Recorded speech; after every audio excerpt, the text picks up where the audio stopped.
Ladies and gentlemen, what's going on? It is your boy, Noah Jones, and welcome to Today in Hip Hop, Season 2, Episode 6. We got a great show for you today. We're going to talk about your boy Kodak Black. We got another new rapper in the news as well. And it seems as if Conway the Machine and Funkmaster Flex have rectified their issues. I don't believe they have, but we're going to talk about it, ladies and gentlemen. So, up first, according to reports, we have an attempted murder, triple shooting. GS9 affiliate Fetty Luciano is charged with attempted murder and a triple shooting. Now, for those of you that don't know or aren't familiar, GS9 is Rowdy Rebel, Bobby Shmurda. Their little gang out of New York.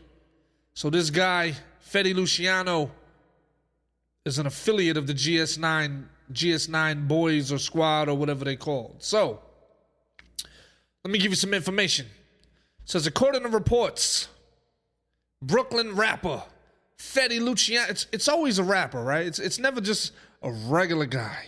He's always a rapper. Now, I don't know if they deliberately trying to give rappers a bad name, or is this guy really a rapper, or is he a struggle rapper, or what's going on? Because these guys are becoming more famous for their antics than for their music, ladies and gentlemen. Ever since the clout era came about, it's like, what can you do on the side to make yourself famous besides being known for your music? So anyway, GS9 affiliate was arrested in connection to a triple shooting that went down at a Long Island mansion pool party in early July 2022. Luciano, whose real name is Remy Marshall, is reportedly facing weapons charges and an attempted murder charge on 3 people. Reports noted that a security guard tried to stop the fight that was happening between 2 people before gunfire broke out. The shooting took place near the front entrance of the lobby, and the victim suffered non-life-threatening injuries. Guys who own mansions, please stop letting these ignorant Negroes in your property. These people haven't done anything in their life to deserve to be in a presence of greatness like that. You know, normally if you go to a mansion, you get inspired. You want to grind harder. You want to go home and maybe even start a business or whatever you do, you want to do it 10 times harder because you want to be in that position. But you have Negroes like this that will come to the function, come to the party with a gun and actually shoot people. I do not understand. I don't know what God this dude prays. He got to be praying to the nigga gods. So, ladies and gentlemen, what we should do right now is let's have a brief prayer for this guy Remy Marshall and the nigga gods. Let's pray to the nigga god. Oh, Father nigga God, Father nigga Jesus, please bless Remy Marshall with all the things that he has coming to him, everything that he's hoping for, like some dead homies. Please make sure, oh Father nigga God, Father nigga God, Father Negro Jesus, that this guy gets a nice warm casket for him to be comfortable in. Oh, Father nigga God, make sure that he gets lots of time in jail to reflect on his actions. Because the God that he praying to is definitely somebody different than who we praying to. He must be praying to the nigga God, nigga Jesus himself. There's no reason to be in a situation like it's a pool party. First off, you there to swim. Why are you packing heat at a pool party? You know what I mean? You go to a pool party. Hey, when I was going to pool parties, I was going for the bitches. I wasn't going to start trouble. I wasn't going there to beef with motherfuckers. I was going to pool parties to holler at the bitches. And they wasn't mansion pool parties. They was just regular backyard pool parties, and we never got into shit. We were more responsible. We realized that the shit that we do is going to have a lasting outcome on our lives. So you don't want to do stupid shit like break somebody's property because they're not going to have no more pool parties. Then there goes your fun right out the window. Like, you got a lot of people that say shit like, oh, there's nothing to do. There ain't shit to do around here. It's because these Negroids, they ruining all the fun for the regular folk. When you go places, you need to act civilized. You need to act a certain kind of way. You can't be wilding out, acting crazy. You're at a fucking pool party. You didn't come to swim, because you know what they say about us. They say that we can't swim. They say most black people can't swim anyway. So he didn't go to swim. He just went to start shit and start trouble. Having a gun with you everywhere you go is not true power. Having a gun with you everywhere you go and not using it is the real power. Exercising discipline, exercising control, being able to be civilized and make actions that aren't going to throw your life in the toilet. Now this guy's facing an attempted murder on 3 counts in New York. And in New York, you're not even allowed to have a gun. And the fact that he's tied to GS9, they're going to throw this guy under the bus, ladies and gentlemen. They're going to throw him under the bus. And do I feel bad for him? Hell no. Because we put ourselves in these kind of positions. So don't feel bad for these people when they go to jail. Fuck all the free Remy Marshall and free Luciano and free Fetty Luciano. No, this nigga put himself in this position by doing dumb shit. So you want to free the motherfuckers that get caught up on mistaken identity or shit like that. Wrong place, wrong time. But motherfuckers that's out here shooting people, you know what I'm saying? Because they probably got into a stupid ass argument. Makes no sense. You don't want to free these guys. These guys are demons. These guys are what's wrong with society. You want to lock these motherfuckers up. So that way they can be behind the wall, praying to the nigga God, praying to nigga Jesus in the small cell, eating that nasty ass prison food, getting a great workout every day. The booty goons will be working him out, and he'll be working out in the yard lifting weights. That's all he needs. That's all he needs, ladies and gentlemen. So, now, you got your boy Conway the Machine. Him and Flex basically been going back and forth since the beginning of the month. Ever since he basically called Flex a gatekeeper, blah, blah, blah. So he's had his, he's disgruntled. He's upset. He's a little frustrated. So what happened was, after they little spout, after they little dispute or whatever the case may be, Flex basically extended the olive branch and was like, yo, let's work on a record or whatever. So Flex sends this guy the Nobody Beats the Biz Markie beat, and basically Conway does his thing over the beat. Now here's how I feel about that. Conway beasted on the record. You know what I'm saying? There's no hook, it's just straight bars, but that's what we expect from him.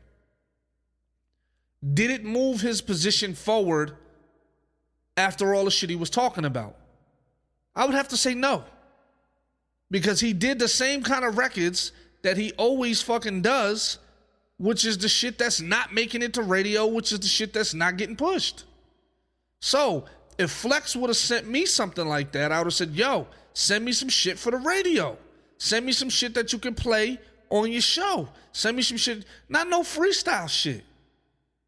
You know what I'm saying? He had the opportunity to put something together that was crazy after all the hype of the back and forth, and he just puts out a mediocre 2-minute freestyle.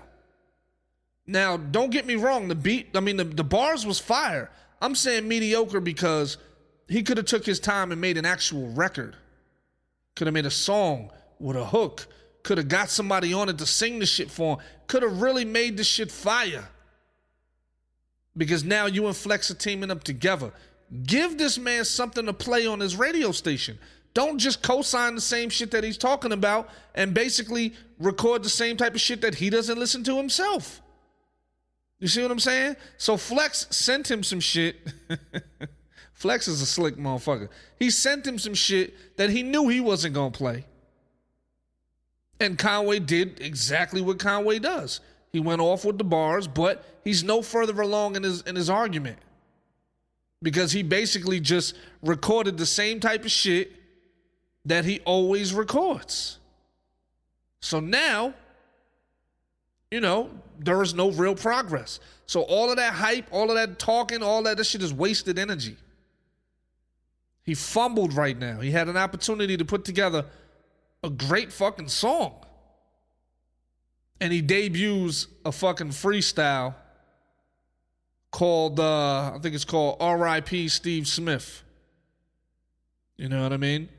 So that's the name of the freestyle, but it's over the Nobody Beats the Biz beat from Biz Markie, and it's Conway the Machine. You know what I'm saying? So he had a great opportunity to capitalize on this and to basically, tear some shit down for the people that, are still trying to get into radio, whatever the case may be, and he fumbled the shit. He botched it. He just did what he always does. And this is what I always say. Some of these people are great at what they do. Some of these artists are great rappers. They great at what they do. Kanye's amazing. Conway the Machine is amazing at what he does. But if you try to get him to step outside of that, it's not going to get done. He could have did a radio record. He could have did a dance record, because you see the dance shit is cracking right now because Drake dropped a dance album. Beyonce is doing some dance shit. The lane is opening up for that kind of music. You know what I mean? Bad Bunny just came out and killed the whole shit. The lane is there for a different type of music right now. Afro beats, all that type of shit. It's a whole different, there's a whole lot of different shit you could do. But you can only do what you're talented enough to do, ladies and gentlemen. You can't just, if a nigga can't shoot threes, you can't just make him shoot threes. That's just not what he does. He may be good at assists or blocks or dribbling or whatever the case may be. So he had the opportunity to do something amazing and he fumbled it. So I don't want to hear shit going forward about gatekeepers or anything else, because he had his shot. He created all that attention and botched it. Now, your boy Kodak Black. Now, if you recall, I did a story on him getting arrested. He had oxycodone pills on him. And he had about 30 of those, 31 of those, and about $50K in cash, 50 racks. I don't know why would you carry 50 racks around on your person anyway. But basically, in a nutshell, what they did was, I guess his lawyer said that he had a prescription for the pills. He should have said that probably from the beginning, so that could have been the story that was leaked with the media. He got arrested, he got caught with these pills, but they say they're prescription. You know what I'm saying? So, 50K, 31 Oxycontin pills, and what happened was the judge, Jonathan Goodman, he basically revoked Kodak Black's supervised release because he was on Kodak Black is like a career criminal. You know what I'm saying? He gets into shit all the time and he's still fighting cases behind the scenes. He's still fighting shit. He's not scot-free. So he's on basically supervised release. So what they did was the judge, Jonathan Goodman, revoked this shit and put him on house arrest. He also has to pay $250K, as a surety bond, as a personal surety bond. So here's the crazy part.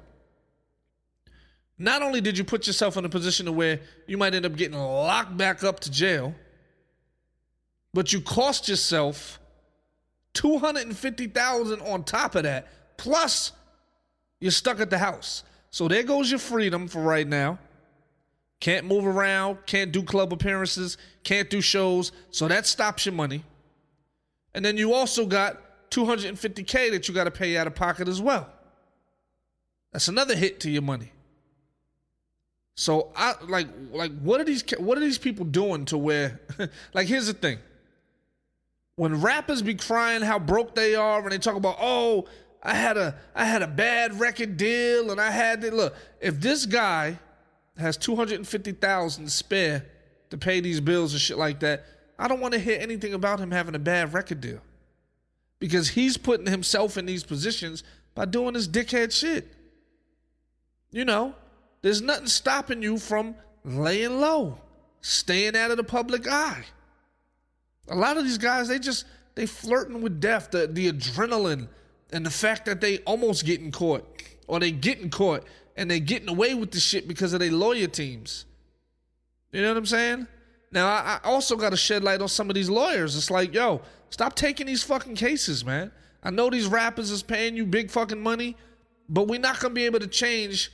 We're not going to be able to change the demographic of how the hip hop culture is if we keep letting these people do this fuck shit and get away with it. These people need to be accountable for their actions and have to realize that, yo, if I'm going to be putting myself in this position and I'm going to be doing this dumb shit, then some shit's going to happen. And the more dumb shit you open yourself up to, the higher the possibility that some shit could go wrong. So if that's the case, we need to stop defending these people. You know, we need to stop defending them.